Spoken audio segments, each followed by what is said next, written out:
आस्था और व्यवस्था के जबरदस्त संगम देखा के मिल रहा है महाकुंभ 2025 में। जी हाँ, बता दी शुरुआत के 6 दिन में लमसम 7 करोड़ आदमी जे छथिन एहि महाकुंभ में डुबकी लगा चुकल छथिन। एहि कुंभ में सुरक्षा के भारी व्यवस्था तो छै है, साथ ही साथ स्वच्छता और स्वास्थ्य के सेहो पूरा ख्याल रखे के कोशिश कैल जा रहा है। बता दी स्वच्छ कुंभ पहल के तहत मेला क्षेत्र में 1.5 लाख शौचालय बनायल गेल, संगे 10,000 सफाई कर्मी के तैनात कैल गेल, 407 डॉक्टर और 700 से अधिक पैरामेडिकल स्टाफ के साथ 24 घंटा चिकित्सा सेवा उपलब्ध करायल जा रहा है।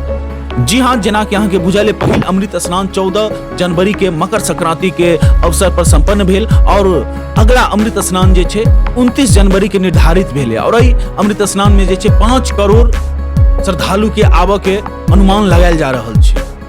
अगर अहाँ ओहि 7 करोड़ पब्लिक में छी जे अखन धरि में नहा चुकल छथिन तो ठीक है, नहीं अगर अखन धरि में नहेन हुए, नहीं गेन हुए, नहीं डुबकी लगेन हुए महाकुंभ में, तो अवश्य जाए और अपने जुड़ल रहियो मिथिला मसाला न्यूज के साथ।